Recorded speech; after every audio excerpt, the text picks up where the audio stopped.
Will Instant Coffee stamp his ticket to the Kentucky Derby and solidify himself as one of the top Derby contenders?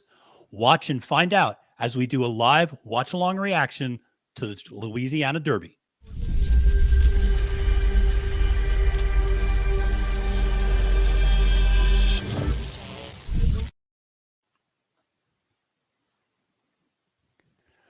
Salutations and welcome everyone to a live watch along and reaction to the Louisiana Derby. My name is Matthew DeSantis. I'm joined by El Hombre.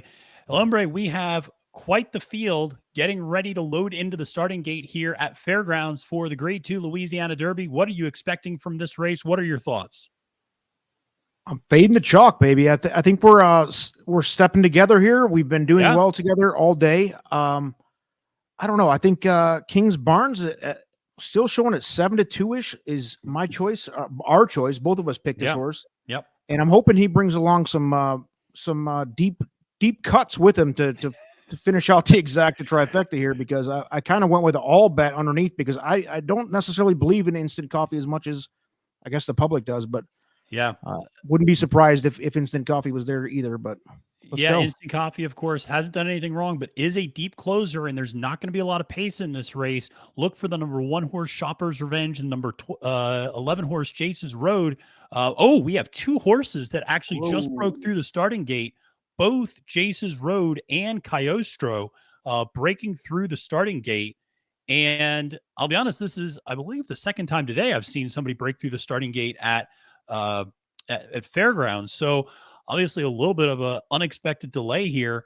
And great job by the staff getting that horse under control real quick. The 7 looked like he might get loose there, but yeah, he did. But it looks like everybody's okay. They're getting loaded back in. The 11 never went through, it looks like. And so he's backed out, but he'll be kind of obviously being looked at by the vet very quickly. And this gives us another chance to just say, Instant Coffee, a huge favorite in this race, 6-5.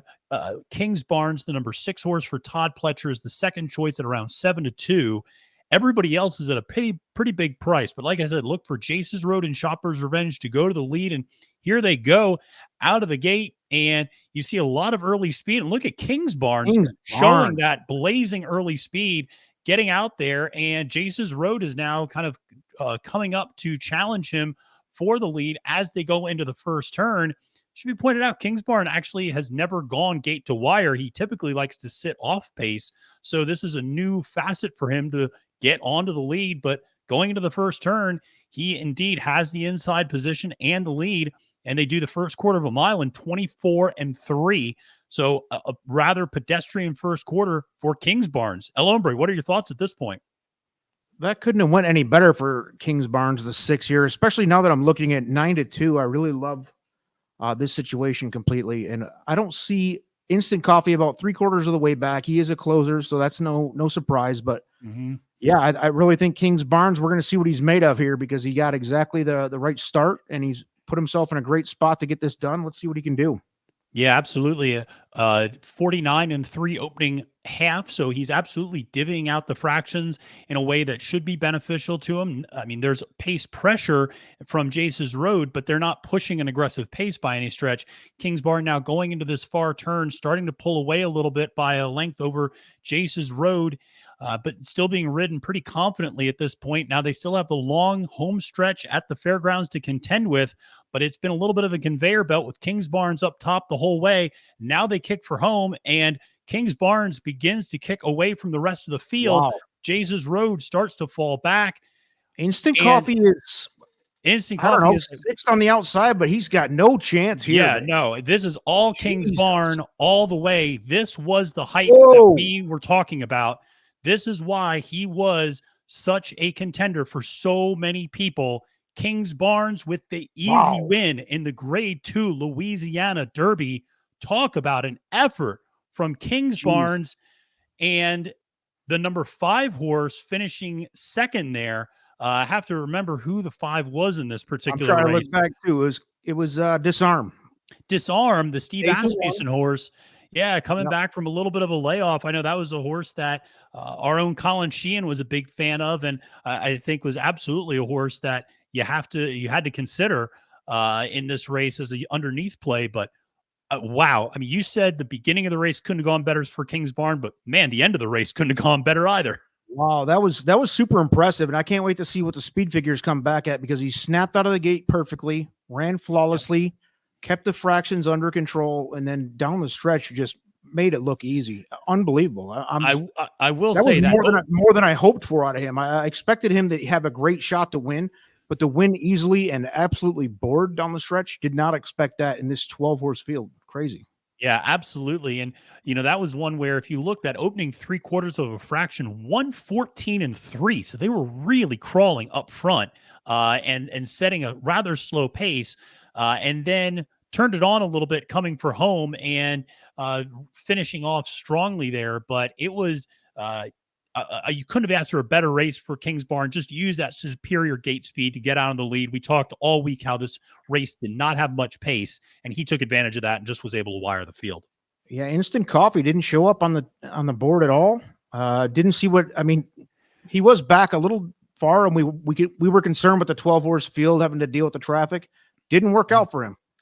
Did not. And I will say, if you take a look, 3 of the top 4, Kings Barnes, Disarms, and Shopper's Revenge, were 3 of the top 4 early on. So there's a little bit of a conveyor belt. Not a lot of people were making up ground, which is what you would expect behind those really slow fractions. Disarm really was the only horse to make up a little bit of ground, moving from mid-pack to finishing second. But this was an impressive effort for the Todd Pletcher trained Kings Barnes. And this was a horse that, we've been talking about on Trust the Profits for a little while. And what an effort. And where, I know it's a quick snap reaction, but where does this put Kings Barn, in your opinion, in terms of the Kentucky Derby picture? I mean, right into the top 3. I mean, without a question, because I think there was a question about Instant Coffee going in. We all knew he ran good way early on in the prep season.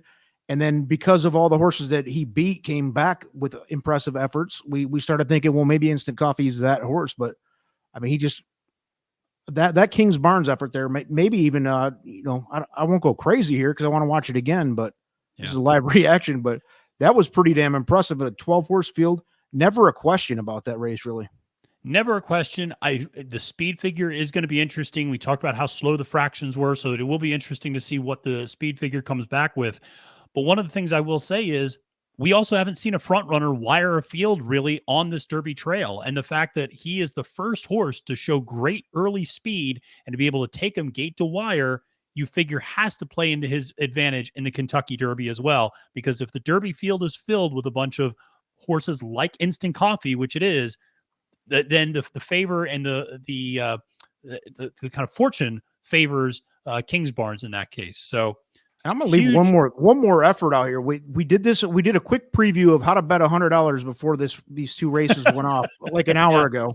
And we gave you $100 winner on 2 fills who just won the Jeff Ruby Stakes at 5-2. Not a great price, but a good price for a straight win bet.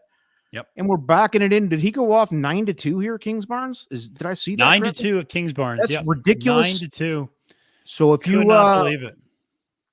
Don't subscribe to Trust the Profits, we'll have days like this where you're just going to go ahead and turn $100 and do, 9-2, 5-2 type things. We'll eat chalk when necessary, and it works out some days like this. But man, I think we just saw Kings Barnes go next level. So, well, I agree, and it, man. Yeah, absolutely. Speaking of next level, we are next level with all of our instant reactions and all of our content here at Trust the Profits. So make sure to press that subscribe button, like the video, and comment below with what your thoughts are on this crazy Louisiana Stakes outcome. For El Hombre, I'm Matthew DeSantis, reminding you that it's now post time.